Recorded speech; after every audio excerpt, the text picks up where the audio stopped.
Good morning for WGRV. This is Reid Seals, and I'm here with Greene County Mayor Kevin Morrison for our monthly interview. Good morning, Kevin. Good morning, Reid. First question is, what is next in the Clerk and Master lawsuits?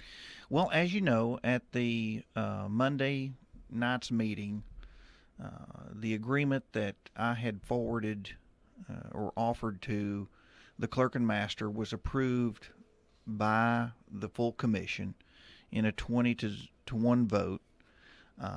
Essentially, that vote was to authorize the payment of the attorney fees to the Clerk and Master's attorney team. That was the only thing that really required approval by the county commission. But that agreement essentially does two or three great things with regard to the taxpayers. Number one, it dismisses a second lawsuit that was ongoing since last fall. It staves off the inclination that the Clerk and Master might have to file another lawsuit as we begin to build the budget cycle this year. And it preserves the best opportunity that Greene County has in the appeal that was begun under my predecessor. And that is where the next step lies. The appeal is currently before the Court of Appeals in Knoxville, awaiting a hearing. The next steps would be obviously that our legal team would prepare a brief and then prosecute the case before the Court of Appeals, and they would render their decision. Now that process is not expected to be completed for several months, but that's the next step in the Clerk and Master lawsuit. What happened to the Emergency Management Office, and can you explain the plans that Greenville has come up with to provide them with office space?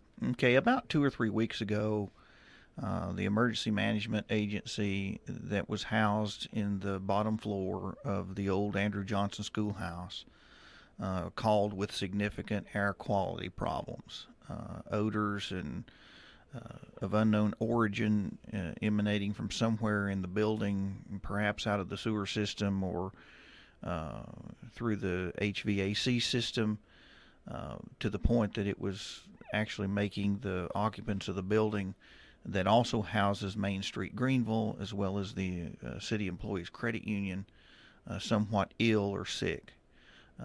I went down there first thing that morning. It was on a Tuesday, as I recall, after the President's Day holiday, and it was very strong. Within just a few minutes, I mean, I was pretty much overcome by nausea, headaches, dizziness, and it was a very strong smell of gasoline or petroleum.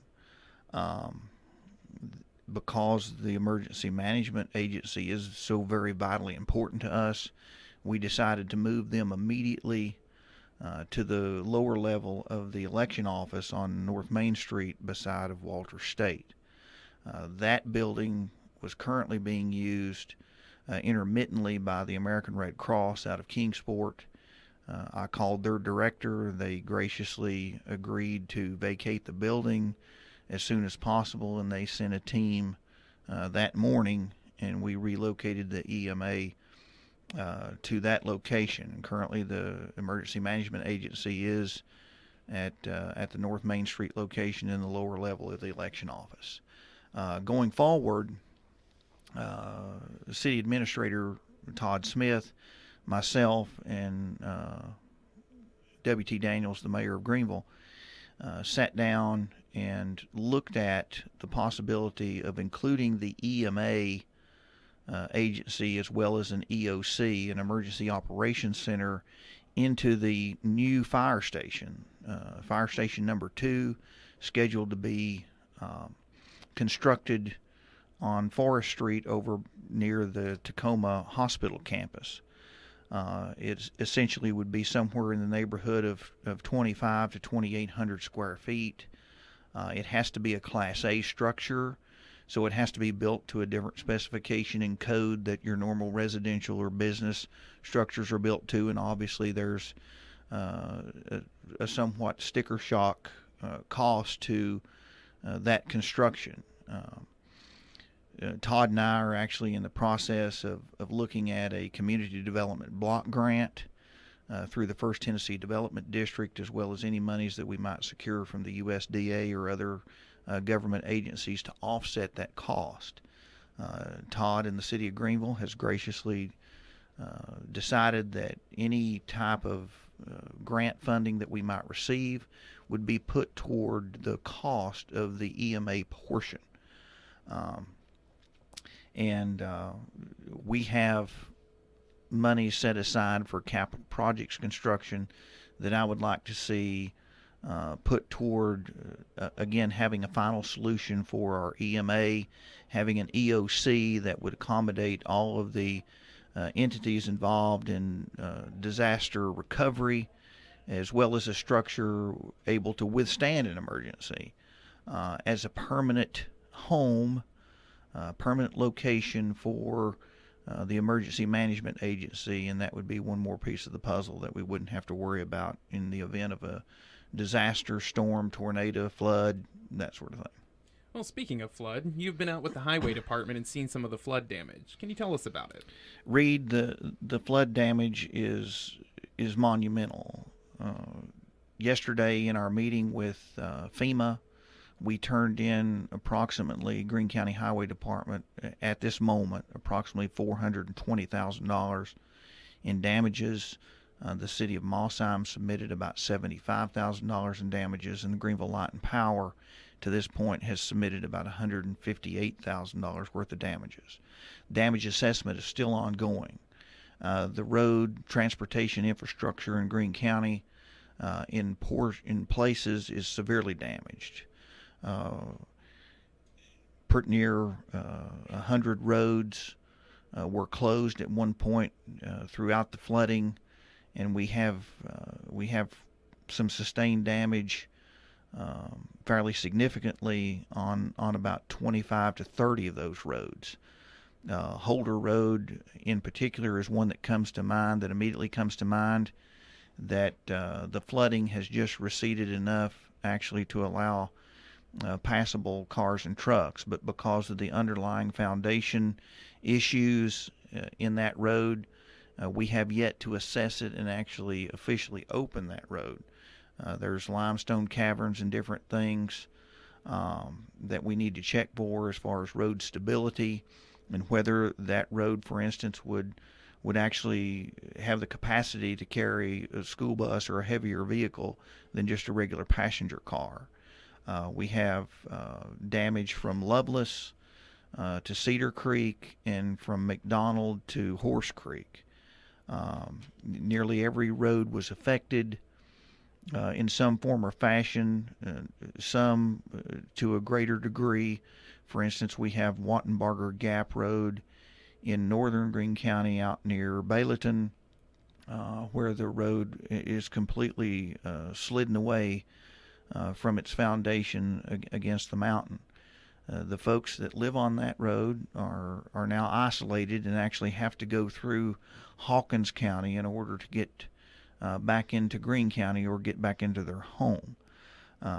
That's probably the most significant place that we have damage, but it exists all along the river out in western and southern Greene County.